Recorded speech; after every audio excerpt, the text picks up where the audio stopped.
our favorite thing to ask our kids is like, I wonder. So even if the kid is coming to you with a question you don't know, like, I don't know, those questions before bedtime that kids ask you, like, should we pray for the devil or something like that? It's 9 p.m. and I could tell them stories from the Bible. I don't know. Or I could just be like, I wonder. Okay, welcome everyone to the Orthodox Christian podcast. And today I have the privilege of speaking with the founders of Draw Near Designs. And I've got Marian Adams and Caroline Gann. And for everyone watching or listening, Marian and Caroline, why don't you take a second to introduce yourself and tell everyone what you spend your time doing? Well, I'm Marian Adams. We together started Draw Near Designs, which is a company that makes products for Orthodox families and kids. We try to make them educational and edifying. And then we also carry items from a variety of other Orthodox small businesses from all around the world. And so we live in Louisville, Kentucky, and we both have a gaggle of children. And I am speaking right now with a baby on my back. So if you hear noises in the background, that's why. So. And I'm Caroline Gann, and I'm the other owner of Draw Near Designs. And I'm from Louisville, Kentucky. We spend most of our weekends, we'll try to go on hikes with our family. There's a lot of really beautiful parks here in Louisville. I don't know, we do a lot of crafts when it's cold as it is today and we stay inside.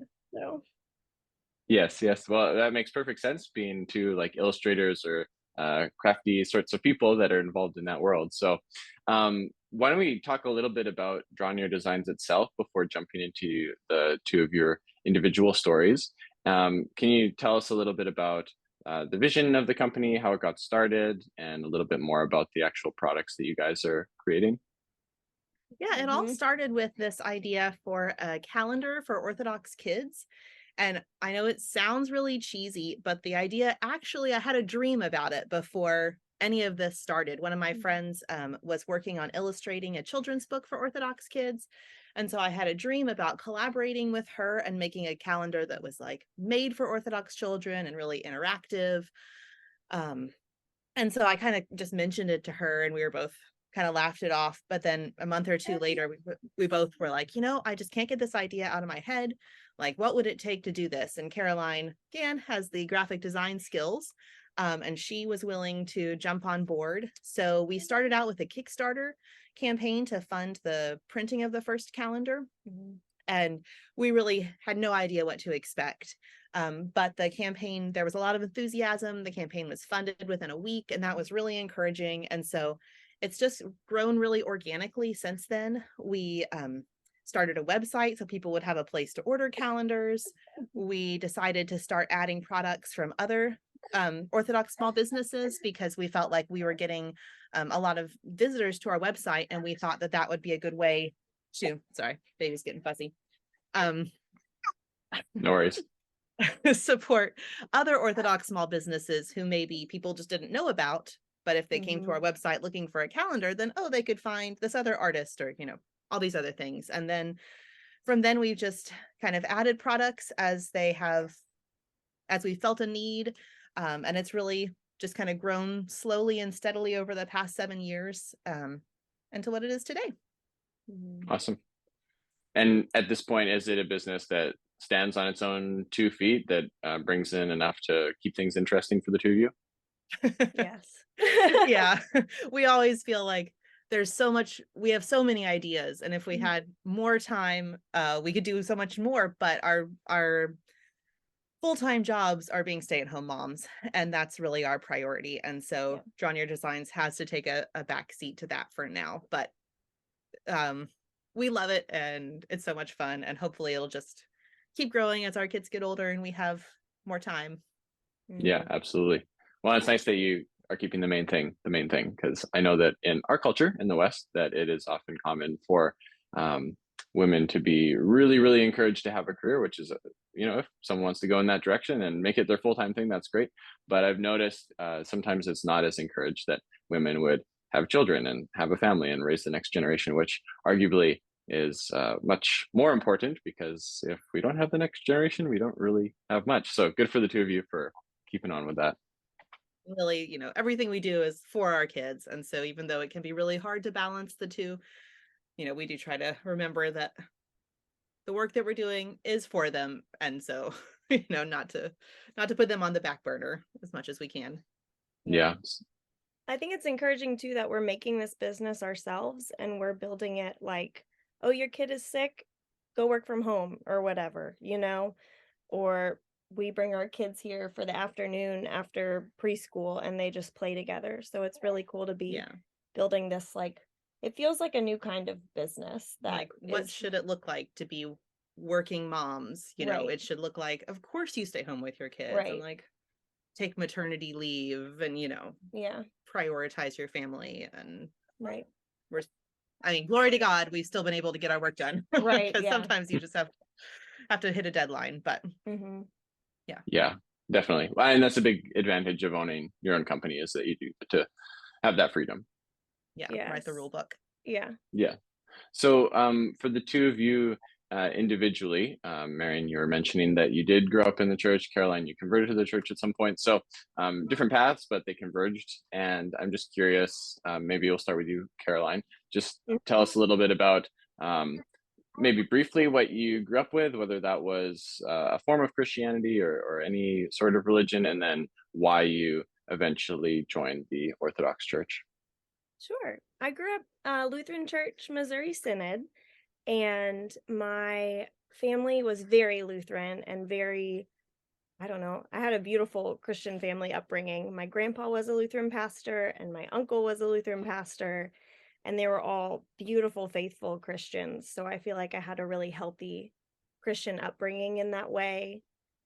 And I realize it more and more as an adult, talking to other people who were also brought up as Christians. There was no judgment, or there wasn't a lot of condemnation in the particular church I went to and that my family worked in. So I'm really grateful for that. My husband was going to college and focusing on Christian history as much as he could with his degree when we met, and his goal was to go to seminary when he graduated and become a youth pastor. So he started kind of hardcore researching different, I guess, denominations to make sure, like, he also grew up Lutheran. So do I want to go to a Lutheran seminary, or should I do something else before I commit my whole life to this? Was kind of the situation he was in. So in this process, he learned about the Orthodox Church from one class, one day of one of his Christian history classes. And I think they talked about the Cappadocian Fathers. And he was like, wait, we talked about it and then now we're done. And that was, 30 minutes or something. So glory to God, there was a parishioner of St. Michael's in the class with him that he was friends with, that he kind of talked to a little bit. He started reading books, and then he's talking to me about it as well. And eventually I went to St. Michael's with him, and St. Michael's in Louisville, Kentucky, where we go, is this huge parish, and they have beautiful icons all around the walls, beautiful iconostas, huge dome. And I went in as a Lutheran, and my church was very, it was like a modern architecture Lutheran church. So it was like plain, big cross in the middle, and that's it. So coming from that to St. Michael's was crazy. And I remember thinking, I can't do this. Like, I can't spend the rest of my life like this. What are these icons? What is the iconostas that's blocking my view of the altar? And I really hated it. And I got in the car and I cried, because I remember just feeling so overwhelmed at, this is the man I want to marry. This is the direction his life is going, and I want to support it, but this is so overwhelming. So I started Googling the icons. What are icons? What's the iconostas? And the more I read, the more I realized that the Orthodox Church had really good answers for those things. So I went from being afraid of all those things to really loving them even more than the church I was originally in. So it took us probably 3 or 4 years to actually convert. And so I graduated college and got married and then converted the next year. So I've been Orthodox for about 10 years now. And really it's just from my husband putting me in the church and me being almost offended by the things I saw and then looking them up and realizing that, wow, those things are really beneficial, and I feel like every season I'm in now, I love a different part of the church for a different reason. When I had newborns, I loved it for the repetitive, we're saying the same thing every Sunday. So I can be in the narthex or I can be in the church and I can still track with the services. But I feel like each season I appreciate a different part of it more. So, And with the Lutheran Missouri Synod, is yeah, that, I don't know if I've got this right, is that like a more conservative form of Lutheranism? yeah, it is. So Okay. I don't know a lot about it today as far as their rules, but yeah, there's different branches of Missouri Synod. It's probably the most conservative. It's very liturgical, and there's a lot of the structure in the prayers that are used in the church I grew up in, we use in the Orthodox Church as well. So, Okay. So I guess it'd be similar to like almost like a high Anglican service, like very liturgical, although in your case, it was pretty sparse in terms of the actual aesthetics of the right, building. right. The church my grandpa was at, it probably looked more like a Catholic church with the stained glass windows, and the more ornate altar, but the particular church I grew up in was the architecture was very modern. So, yeah. Okay. Neat. Well, that's helpful to know. And then it sounds like, if I'm summarizing correctly, that Orthodoxy wasn't really on your map, that it was because your then to be husband Right. was studying and encountered it and was really drawn to it, and that you were sort of scandalized by it or just off Mhm. put by it, to say the least. Right. And that it was through researching some of these topics that you found that the answers given were satisfying. And so then you decided to leap over and follow him, more or Right. less. But were there any other reasons that stand out in terms of being attracted to Orthodoxy or choosing to continue in that direction? Yes, I think the kind of once I wasn't appalled by what I was seeing, with the icons and the iconostas, those were the two things that bothered me visually that I then became, I then loved after I learned what they were for. Um, I just really appreciated the, I guess, apostolic nature of the Orthodox Church, that we know that it is from the apostles and we can trace it back.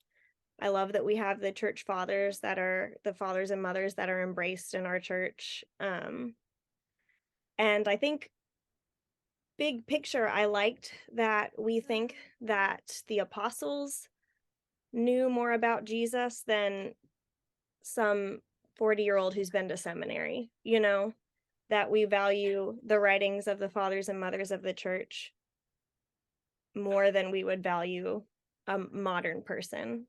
Like, we value what modern people say, but we know that we have this tradition that teaches us about what the apostles had learned about Christ. So I really loved that part of it. Yeah, definitely. Well, and I know that a lot of people with the icons do have a challenge with that initially, Mhm. or as you mentioned, the iconostasis, this like wall of icons at the front of the church building. And was there a particular argument or reasoning that you found persuasive in terms of icons and why they're included in Orthodox worship? For icons in particular, yes. So I remember coming to church on the Sunday of Mary of Egypt at St. Michael's, and I don't really remember who told me this, but there was a really nice woman that came up and talked to us, to my husband and I. We weren't married yet. and she was explaining the Sunday. So this is the Sunday of Mary of Egypt. We are remembering this woman who just was a harlot and lived a life of, I don't know, craziness, and then learned about God, had this encounter with the Mother of God, and ended up living her life in the desert. And she's telling me about how much this woman loved God. And then Father Zosimas came to her because he was looking for someone more holy than he was, and he had this revelation through Mary of Egypt. And I remember being like, this woman is so incredible. Like, it really helped me understand icons and saints at the same time. And then this lady said, oh, and her icon is right over here, and it's one of these huge, probably 9-foot icons that we have in our church. And I just remember tearing up. So she's my patron saint because she helped me make that leap of like, wow, this is a really good reason to ask this person to pray for me and to have an icon where that we use to remember her by. So I felt really, that experience really just helped me a lot. And then as an inquirer, I remember getting to a point with venerating icons where I was like, okay, in theory, I kind of agree with these things. I still don't fully understand why I should venerate an icon, but I'm just going to try it. So, one Sunday we were at a parish in Nicholasville. So I remember like going up in front of the icon in our little line and venerating it for the first time and being like, oh, that wasn't so bad, and kind of learning through the process of doing these actions that the church gives us. So that was helpful for me too. So that's a pretty neat story in that it was actually this saint's life that you found attractive, and that's Right. what was the entry point for having an icon and seeing the significance of that. I think also if anyone is listening or watching and they're not familiar with icons, I mean, something that has been helpful for me is that in the Old Testament, like we'll read about like, do not make a graven image, and then people will think that, oh, that means like no images at all in churches. And the thing that you have to wrestle with is that in the Old Testament, there are actual images that appear right after that in the temple and the tabernacle. And so it's not just like a strict prohibition against any images. And then there's the side, I mean, I think you guys would probably appreciate this in that you're educators in terms of what you're doing, that the way you educate people is not just by giving them text and words, but actually by giving them images, and that we are surrounded by images in our culture. And so if whether or not we use icons in the church doesn't mean that we don't have icons in the rest of our lives. Like on your computer, you have icons. When you go to the mall, there's icons. In people's bedrooms, there's icons, more or less. It's like images of the ideal life of like a hockey player or a skateboarder or whatever else that essentially they're wanting to imitate and they're setting up as an ideal. So anyway, that's a bit of an aside. Marian, just tell us a little bit about your upbringing in the Orthodox Church and what that looked like. Yeah, so as I said before, I grew up Orthodox. My family is a little bit unique in that we are kind of culturally just kind of I don't know, European American, nothing particularly interesting culturally. And so my parents and my grandparents and my great-grandmother actually all converted to Orthodoxy. So even though we come from a very kind of Anglo-Saxon background, I do have, this like family line who are all Orthodox. And so I grew up in the church. My parents are very well read. They're very dedicated to the church. They still are. They live about an hour away and go to the church in Lexington there. And so, of course, that was a huge blessing to me. I went to a Protestant Christian school. And so I did grow up in a Christian environment, but didn't have a lot of friends who were Orthodox or like peers who were Orthodox. And always felt like that was, I felt like a little bit of an outsider because of that, because most of my friends were all Presbyterian or Protestant of some variety. And so part of that was that I felt like there was, well, back when I was growing up, there really wasn't nearly as many resources for kids as for Orthodox kids as there are now. And so a lot of what we make are things that I'm like, I wish I had had this growing up. You know, I wish that we had had a calendar that wasn't, you know, from the church with all this like tiny writing and an advertisement for a funeral home on the bottom. I don't know why they all have advertisements for funeral homes, but you know, like it's made for adults and that's great. And I'm so glad it's useful, but I wasn't interested in it and I didn't feel like it was for me, you know? And like, we always got an Advent calendar that was a 25-day Advent calendar that started on December 1st. And I was like, that's great. And it's fun.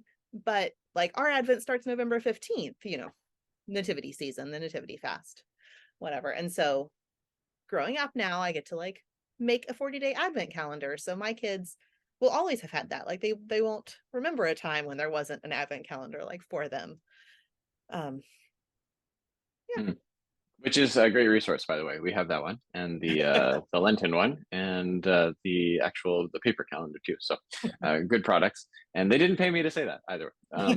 So Marian, with growing up in the church and actually with like multiple generations converting at the same, well, was it at the same time that all like the grandparents, parents, and Close to the same time. Yeah. Close to the same time? My okay. parents converted first, then my great grandmother, and then I was born. So oh, great grandmother. Okay, all the way up there. So what was the thing that caused them to convert? They were Episcopalian, and they had some issues with the questions that were being addressed by the church, the Episcopal Church at the time, if I remember correctly. And so when they found Orthodoxy, they were just so happy that the big controversies within the churches were like whether they should use electric candles in the chandeliers or, you know, beeswax tapers. And I think that they really appreciated the continuity of the church and, you know, how it's been the same for centuries and centuries. And so okay. Yeah.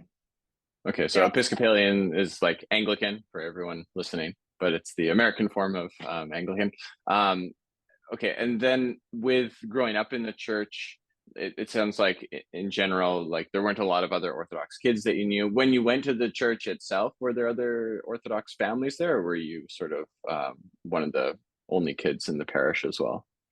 There were some other Orthodox families. It was, well, we moved around some. So I've lived in Kentucky and Texas and Indiana and Alabama. And so, you know, got to know a lot of Orthodox families in a lot of different places. And there were always, you know, a few other kids in the parish. The one where I spent the most time was in Lexington.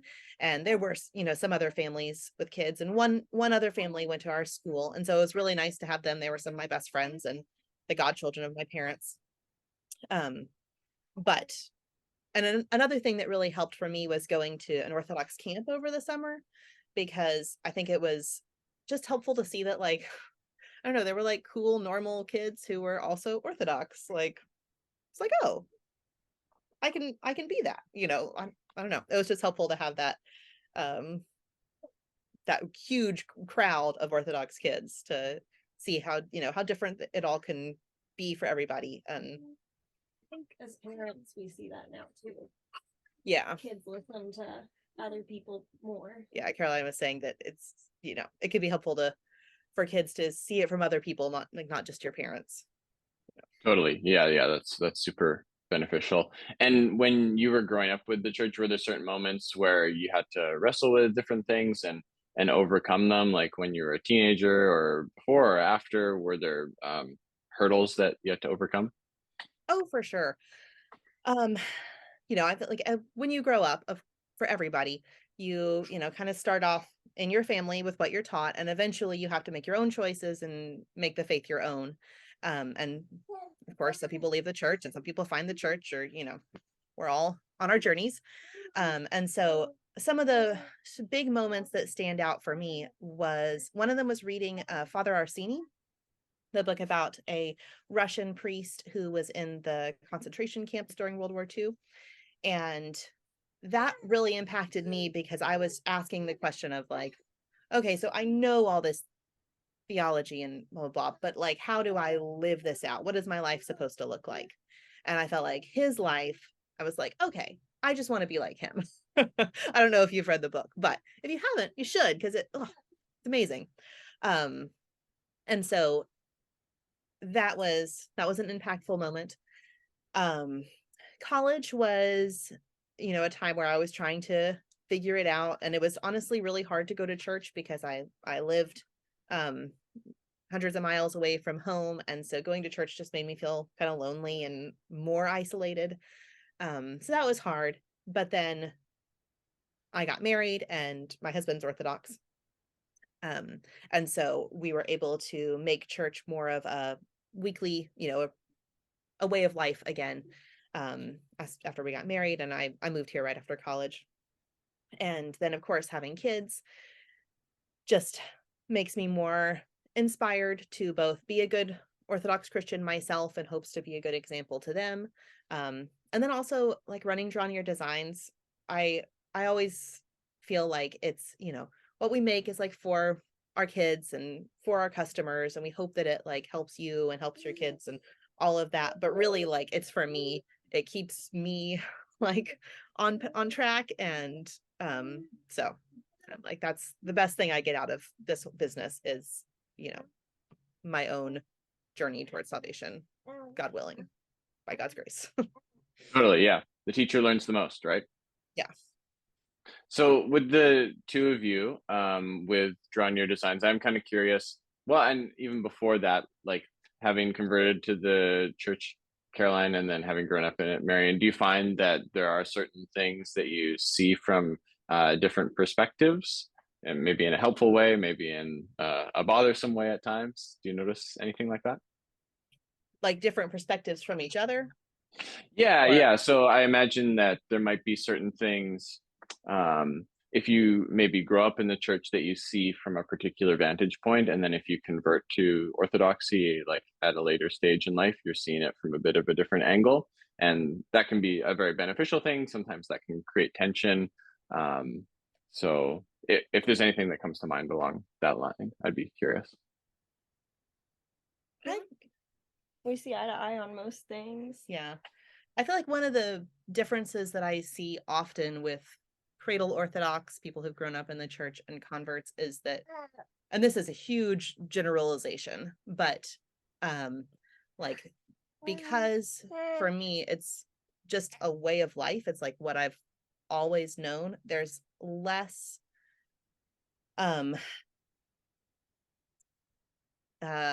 don't know what the right word is, but like the very specific, sometimes converts get very focused on like the rules of it all. Like the rigidity or something. Yeah, the very rigid. Mhm. And so the two of us have not had that problem. But I often see that as a struggle between some of the cradle Orthodox and the converts. Mhm. Yeah. Mhm. I think it helps that I came from a more liturgical church. Like we had Lent, and we did Advent in the Lutheran church, and there were times of preparation. And so I think maybe a lot of converts would struggle with going from having nothing to having all of these things. And I think it's hard to see what things are the most important. Like, it's hard to see the order of importance when you're coming in and our church is like, we've had 2,000 years, here's all these things.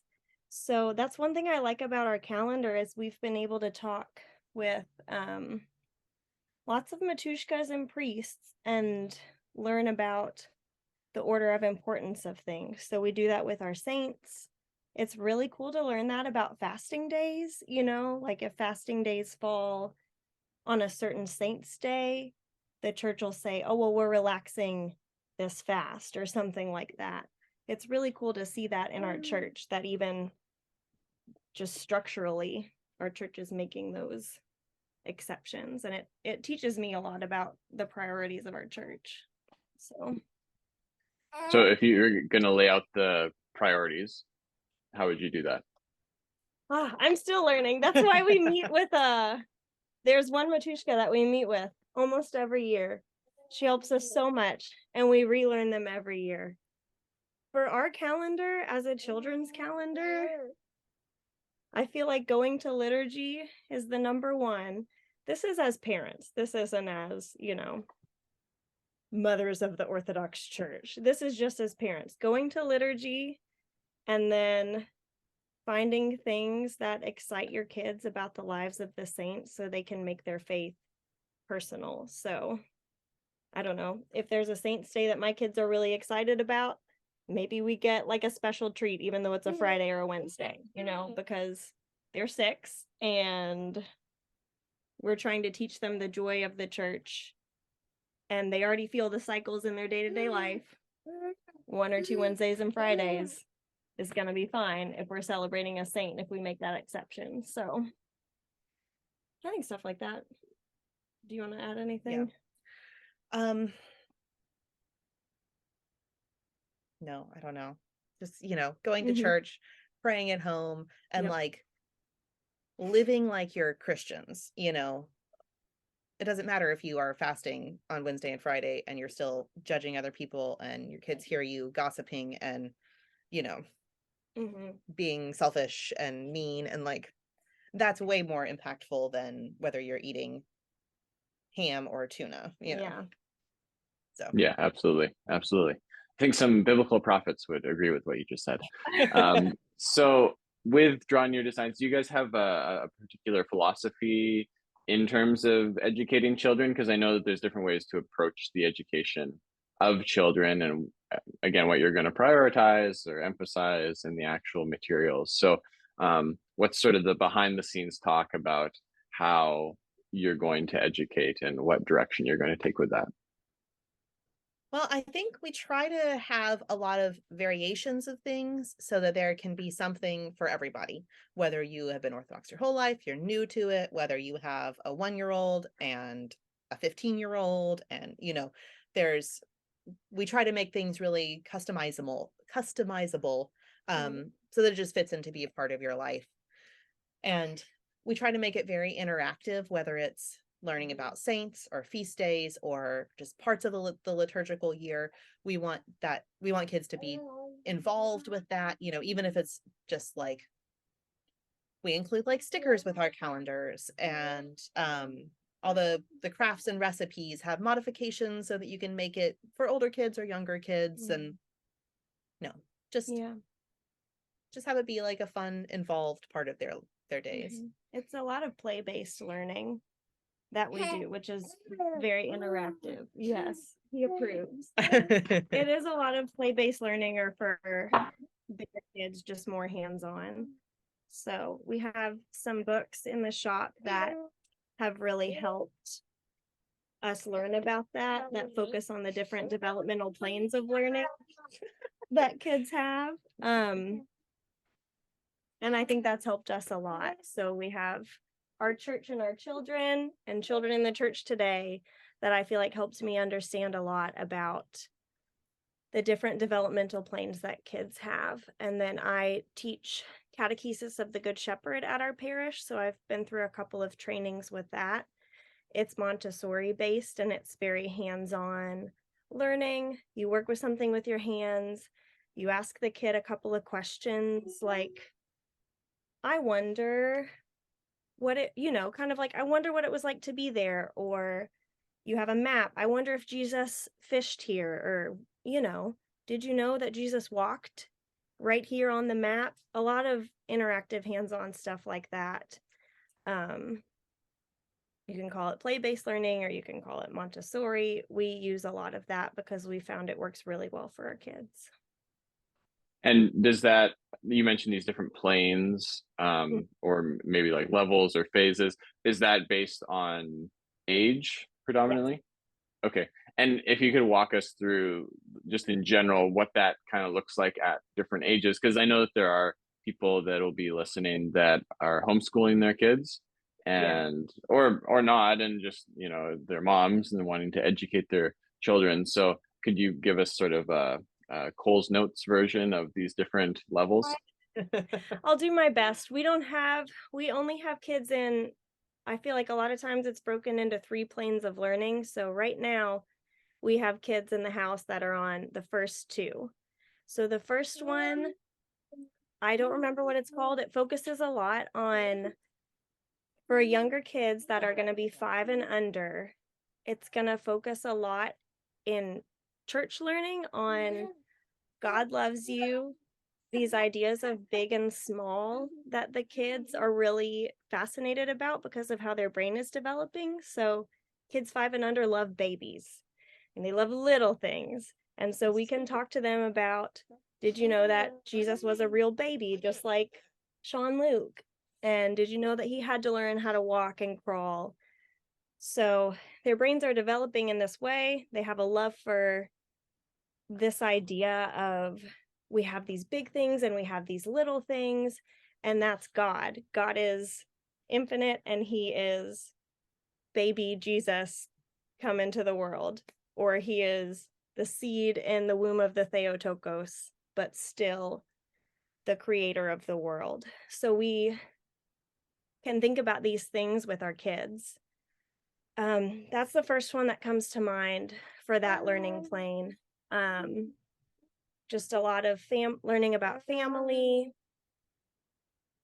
I think learning about safety is a big thing with them. Like, or, you know, your family is safe, our church is safe. Kind of this feeling of security that they're building is really big. For the 5 and up, 5 to 12 or 6 to 12, the kid's brain starts to be really interested in justice. So I think you see that in especially 6 to 9-year-olds.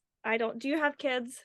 Yeah, they're not in that phase. They'd all Okay. be in the first phase. You hear a lot of, once the kid turns 6, you hear a lot of like, so-and-so gets to do this and I don't. Or these questions of like, why isn't this rule the same every single time? Like, as a parent, they'll see you make an exception one time, like they got to stay up later, and they'll be like, well, why did we do that? And so then as Christian parents, we get to be like, we get to teach about mercy, or we get to teach about not judging others with this developmental phase of 5 to 12, of 6 to 12. So we try to use that in our calendar. I'll try to put questions like that in there. I wonder what it was like to be, you know, in the cave with the Theotokos and baby Jesus. I wonder what baby Jesus sounded like when he was crying, things like that. So, but yeah, I especially love the 3 to 5 plane of like little things can be big and important. And I think that's really cool to get to teach kids. So Yeah, it's really interesting. And would you say that with the calendar, with Draw Near Designs, that the target audience is like moms and potentially dads that have kids in the first 2 planes of learning? I would think so. Yeah, and we do make plenty of things for individuals and grown-ups, and you know, but the majority of our audience and customer base is parents of 12 and under, youngish kids. 9 and under. Okay. But Yeah. try to have something for everybody. Yeah. Well, and it is interesting that it's like you don't just offer products, but you do also have an online marketplace where other Orthodox creators can have their products featured. So it does actually seem like a pretty big catalog that you're offering. It is. My basement is bursting at the seams. Yes. Right. Which is a wonderful thing. It's a wonderful thing. Okay, so I want to run something by you in terms of children's education that I've heard before, and just you guys are more adept in this area than I am. So I've heard in general that it's good when kids are young and going through Sunday school that you just want to teach them the stories of Scripture and the saints, and you don't necessarily want to jump to giving like a moral on it or in like an interpretation of it. They just want to they just need to know what the actual stories are, and that as they get older, then you can offer some of these morals. But there is a temptation at times in Christian communities to like tell the story and immediately give the moral of like, well, this teaches you that you shouldn't do this, or this teaches you that you should do this. And it sounded like wise advice, but I'm just curious what your guys' thoughts are on that method. I think that's the method that I like to use. And if you're tempted to moralize the story or put your own spin on it, our favorite thing to ask our kids is like, I wonder. So even if the kid is coming to you with a question you don't know, like, I don't know, those questions before bedtime that kids ask you, like, should we pray for the devil or something like that? It's 9 p.m. and I could tell them stories from the Bible. I don't know. Or I could just be like, I wonder. And just let the kid think about it for a little bit. So I think if you're tempted to,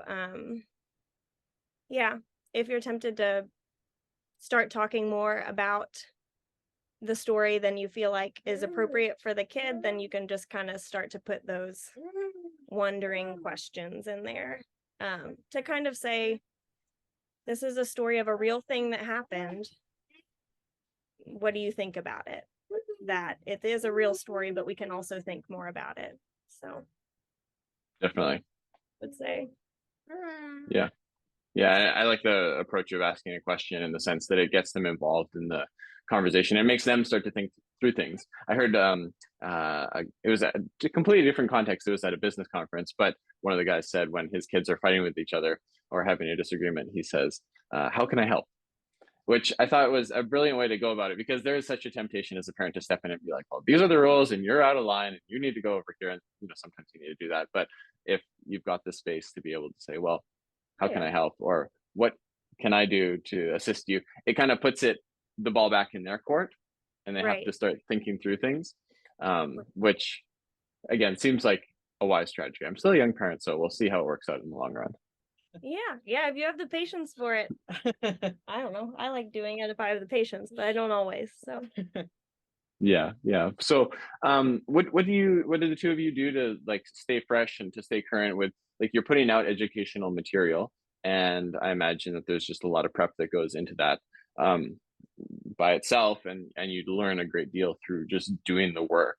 But do you find it helpful to have other practices of reading or listening to podcasts, or how do you make sure that you're staying current, or that's not even really the right word for it, but just making sure that you are ingesting and still learning things? Oh, I'll be honest and say that this season of my life, I have 4 kids, and this season of my life has not held a lot of reading or podcast listening for me. It kind of goes in seasons, and this is not one of those seasons. But I do feel like the church is just the words of the hymns and everything are so rich that whenever I am at church, I feel like I've been going to liturgy like since I was born, but I still hear new things, and I still like see new things in the icons that make me think. And I think occasionally I'll read a book or something here or there. Bless you, buddy. But I'm doing good if I can read the Bible and pray and go to church. So I think a lot of the learning side comes from having an idea of like, okay, this is what we want our next calendar to be about. And so then we have to do all the research for that, which often involves interviewing people like matushkas and priests, monks. We talk to whoever we can who is an expert on the subject. And so I learn so much by doing that. And because it's my job, like I have to get it done, so it can't just get pushed to the side, in favor of all the other innumerable tasks that I have. So that would be my answer. Learning from being at church and listening to the hymns, and then doing the research for the products that we make. Yeah. How about yourself, Caroline? That's usually how I'm learning too, especially a more focused type of learning is picking a theme for our calendar that we feel like is helpful for families to learn about. We just did the Creed with the 2024 calendar. And I remember when we decided on it, we both said this feels out of our scope, but we're going to do our best to learn about it as much as we can. And so we talked to a lot of people and read, and it came together, and it's been really nice. We just have a lot of people that know a lot more than us, that we just take what they say and we put it for families to read. So I'd say the calendars are the biggest, like, focused learning. And how long does it generally take in terms of hours or weeks or months to prepare a calendar? I'd say about 8 months from start to finish, because we already have started researching for the next calendar, the 2025 calendar. Mhm. And it'll be finished in July of next year. So, you know, I guess maybe longer than 8 months. Yeah. Right. Buddy. Okay. Come here, buddy. Caroline's the queen at putting him to sleep for naps. Okay, well. It's nice that you know, this is working out quite well to have both of you here, and you can pass the baby back and forth. That's how we work all the time. It's just, you know, it's a little bit of everything. Yeah. So another question that I wanted to ask you guys was just in terms of the progression of learning, and this is partially in your domain with the younger kids, but then it extends beyond that. So just if you have like a sense of it, or a way you would approach it. But it seems to me that when kids are young, you just tell them the stories of the faith and other things about life in general, and you bring it down to their level. And it might not be the most valid interpretation of those things at all times, but it's very useful to them at their season of life. And as they grow up, their faith also has to develop and to mature. And sometimes there are things that they might think, you know, if you want to take a really crass example, it might be like Santa Claus or the Tooth Fairy. Well, Tooth Fairy is probably better, or the Easter Bunny. You might say that, you know, the Tooth Fairy is going to come and take your tooth away. And as they grow up, they realize, oh, it's mom and dad. But maybe that there was some sort of lesson in there for them to learn. I'm not sure what it would be with the Tooth Fairy, but there's other stories like that in Christian tradition that are much more noble and deeper than the Tooth Fairy. But an example would be the story of Jonah being swallowed by the whale, which we would tell the kids as just a story. And some of them would, rightly or wrongly, say, well, this really happened. The whale really swallowed Jonah. And then as they grow up, they might think, well, this is kind of a silly story. Whales don't swallow people. And then the story needs to grow up with them, because if it doesn't grow up with them, they get to a place in their life where they just might reject the faith because it seems childish and silly and far-fetched. But what's nice, I think, in the Orthodox Church is those sorts of things do have a spiritual interpretation to them. And so Jonah is often taken as an allegory of Christ, like descending into the realm of the dead and rising again. And we don't necessarily have to believe that this man was swallowed by a whale. And it doesn't discredit the story. It's just that in the children's lives, we kind of stoop to their level, and then you need to bring the story all the way up to like a more mature place. And so I'm wondering, do you have a sense of doing that? Because, sorry, this is a long question, but it feels like there's kind of two dangers, if I may extend the question for a second. Like, on one hand, there's a danger of people growing up and just being educated in like the Sunday school level, and then not having like an adult catechism. And then it becomes easy for them in their adulthood to just criticize the entirety of the faith as if it's just on that child level, which I think happens a decent amount. But then there's another danger where like you don't want to become like a secular Christian on the other end of the extreme. So it's not as if everything goes through that same metamorphosis of like, well, it's literal, and then it just gets to the symbolic level. Symbolic meaning like the negative sense of that word almost, where it's like just a moral lesson, but not something that actually happened in real life. Because there are things in our faith, obviously, that are pretty spectacular, like Christ coming back from the dead, where we really believe in the literal events of that, as well as the spiritual meaning of like we go through periods of time where we die and we come back to life, and then we're looking forward to that at the end of our lives. So I don't know if you were tracking with that. Was kind of a convoluted question, but do you have any? Yeah, It's go funny ahead. that you bring up Jonah, because that actually was an interaction with my kids that I had recently, where we were reading the story of Jonah. Like, it was a children's book of, some kind. And so my 8-year-old, who was in that second plane of learning, was asking me lots of questions like, can someone actually be swallowed by a whale? Was it a whale or a fish?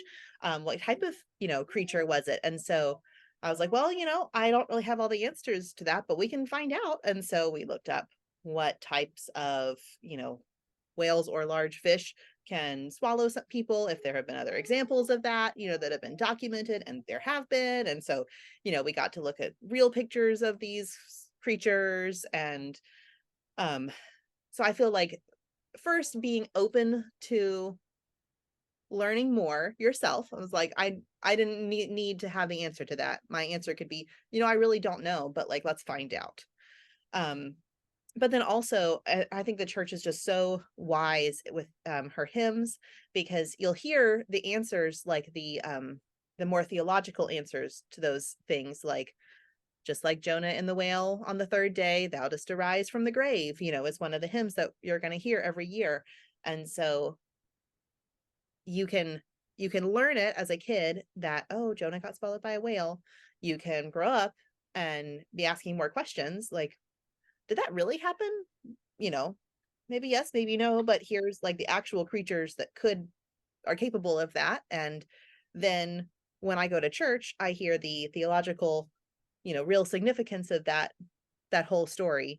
And so I think being willing to say you don't know when you don't know, and say you're not sure when you're not sure, will, I think, makes kids trust you more, because you're not just kind of giving them a surface answer, or saying something that ends up, they find out later, is not true. And, then they'll be like, well, what else were they wrong about? So I think it's Mm-hmm.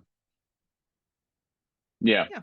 No, that's a good point. And I think that is the thing that usually on my radar, the thing that I get concerned about is that if we don't approach the faith from a rational perspective, in the positive sense of that word, like not overly rationalistic, but just as people mature, that it is something that's reasonable and it helps you to orient yourself in the world. And actually Christianity matches reality in important ways. It's not just like an arbitrary thing where we do all these things and it's internally consistent, but it's sort of strange. It's like, well, actually it matches the pattern of reality, and it helps us to live as human beings. And you don't need to discard your reason in the faith, but it's like the embrace of that and the proper orientation of it. Anyway, I'm again going on a bit of a tangent here, but Carolina, do you have any thoughts to contribute on that front? No, I'm not very knowledgeable about those things as a convert. My husband, as most Orthodox husbands do, loves Jonathan Pajot and the symbolic world and his podcasts and videos, and he talks about this stuff so much. So I feel like if I ever have the time to listen to a podcast, or if people who are curious about this have the time, that this is what he talks about. And I feel like the majority of what I've seen him say and internalize for my kids is like, I don't know, sometimes it doesn't matter. Like, especially for a 3-year-old or a 5-year-old, like, you're teaching them about God's love, and that's what they need. You're teaching them about, you're being a good parent, and you're like, I'm trying to love you even though you're screaming at me. And I don't know, that's what God's love is about. But I think it's good to be learning those things for when they go into the other developmental phases. And I would just, I don't know, symbolic world, and what's the other one? Lord of the Spirits. Yeah, Lord of the Spirits. So I feel like those are great resources. Mm-hmm. And I think it's mm-hmm. important to know what your gifts are. And like I know my gifts are not what my gifts are not more than what my gifts are, honestly. I have a long list of what my gifts are not. Um, and so, recognizing that you don't have to be everything, you don't have to have all the answers, but you can point them, you can talk to people who do, and Yeah. You can find the Yeah. helpers. Yeah. No, I think wise piece of advice, be able to say that you don't know things when you don't know them, point them in the direction of things that may be helpful. And when they're young, just you don't need to really worry about the overly philosophical and theological issues and topics. You can just teach them the faith and show up as a parent, and that will check most of the boxes.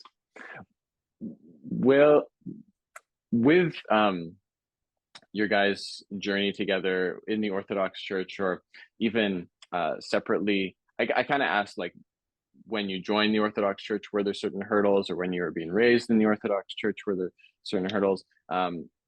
As you've been in the Orthodox Church as adults, are there certain challenges that you see on the radar or that you've experienced? And then are there certain ways that you've overcome those?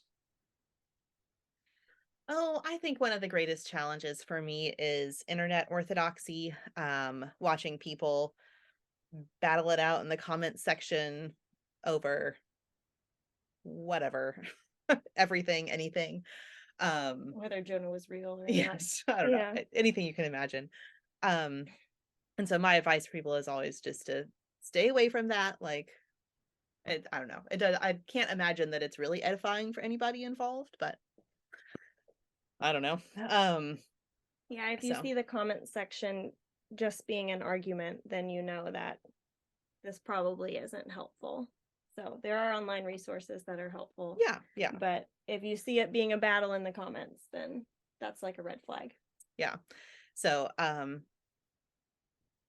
I think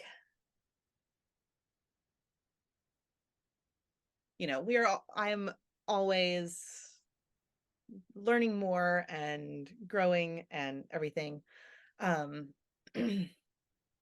yeah, I think seeing people get very rigid about the rules and more focused on that than on loving your neighbor is a big struggle for me. And so I'm really blessed to be in a parish that I think does a good job of loving their neighbor. But that has been a challenge for me in other parishes that I've been at where, it wasn't as much like that. Yeah, it makes it seem like different things are important. It's like that, what we were talking about earlier, where especially as kids or young adults, you're trying to learn what's important in our church, what was important to God, and receiving confusing messages. So I'm curious, like, Marian, what would be some examples of things that people are tempted to hold on to too tightly that should be more of, they should emphasize more the spirit of the law rather than the letter of the law? Oh, if you go over to someone's house during the fast and they serve you food, you will find people who will not want to eat that because they're fasting. And in my opinion, the more loving thing to do would always be to, be gracious and say thank you and eat it. And, whether you like it or not, whether it's fasting or not, like, that is, in my opinion, the better path there. So that was what our priest in Lexington taught us. I mean, different people will say different things, but that would be one example of like being really focused on, does this have whey powder in it, when you should be more focused on accepting generosity and showing them love. So Totally. Your brother. Yeah. Totally. Yeah. And there's lots of things in the gospel about, like, don't pray in public, like, don't do your righteous acts so that other people will recognize them. And also hospitality is probably one of the greatest virtues. And so to, like, invert those things and be like, well, the fasting is going to supersede the hospitality is definitely a mistake. But I think that's really helpful to know, right? Because like, we can be sort of shy about talking about those sorts of things, but I think it's really beneficial for people that haven't grown up in the faith and they're trying to orient themselves because there is so much stuff. It's like a 2,000-year history, and you're like, well, what's the important thing?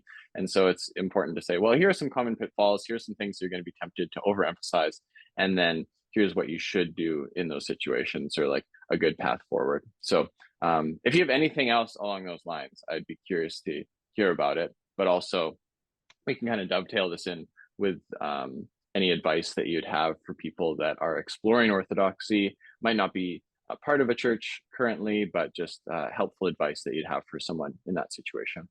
I think as a mom with young kids, it can feel really overwhelming when there's just, there's just a lot of options for what you could be doing to, for instance, celebrate the nativity fast or commemorate the nativity fast, and that can it feels like you have to do it all, and then that's just too much, and so you can end up doing nothing, or Being and mean. yeah, or being grumpy and mean. So I think my advice would be to just focus on making it like a part of your day, whether it's praying with your kids seeing you pray every day, and just think of ways that you can incorporate Orthodoxy that is sustainable and just can be a part of your routine, because that's what Orthodoxy is. It's a faith, it's a way of life. It's not something on Sunday. It's not something that you practice. It's only, it's not something only when you pray before the meal or whatever. It's, it's your whole life every day. So I think focusing on being realistic about what's sustainable for you and starting with that, and then adding little by little rather than trying to jump in whole hog right at the beginning. Yeah, I would say the most helpful thing for me has been talking to older parents, like parents that have 13-year-olds or kids in college. I know it's hard to find those people if you are not part of a parish. So I would say if you're looking into Orthodoxy, just finding a parish and giving it a shot. I know that my husband was kind of spearheading our journey into Orthodoxy because it related to his career so much. And he got to a point where he'd read all the books and he'd read all the discussions, and he said, I have to go to the church. Like, I have to physically go to a church to see if the reality of the church matches their theology. So he reached the point where he was like, I've read about it, but now I have to go see if it's true in practice and not just in books. So I think that helps too, is just putting yourself in an Orthodox church building and then staying for coffee hour or staying for whatever, because you learn a lot from church. And I agree with Marian, we learned so much from the hymns. But nothing beats sitting down with an Orthodox mom or dad who has a kid in college, and you tell them your plan for Advent, we're going to do all these things, and they go, okay, well, here's what we did. Or just ask them your questions, because like Marian said, they're the people who are like living and breathing Orthodoxy every day, and they've done it before. So I feel like I learned the most from asking older parents, but you gotta put yourself in a church or in a coffee hour to do that. Well, that's very shrewd advice, and I want to thank you too for the time this morning. It's been a pleasure speaking with the both of you, and I wish Draw Near Designs the greatest success going forward. And we should do a shout out. If someone wants to find you online or elsewhere, how can they do that? Our website is drawneardesigns.com. We also have an Etsy shop. We're on Instagram, draw.near.designs. And we're on Facebook. You can email us, hello@drawneardesigns.com. So, Or come to Perfect. Louisville. Yeah, come visit our... Absolutely. Well, thank you again. It's been a pleasure chatting with you, and maybe we'll do it again in the future. Thank you. Thank you. Hey guys, thanks for checking out that episode of the Orthodox Christian Podcast. And if you know someone that would be a good guest on the podcast, please use the form in the description to submit their info, mostly looking for public figures in Orthodoxy, or at least people that are comfortable talking about their faith. Also, if you have a question about Orthodox Christianity, you can use that same form to submit it, and I get to those as soon as I can. And in the meantime, I hope that you have a peaceful week. Take care.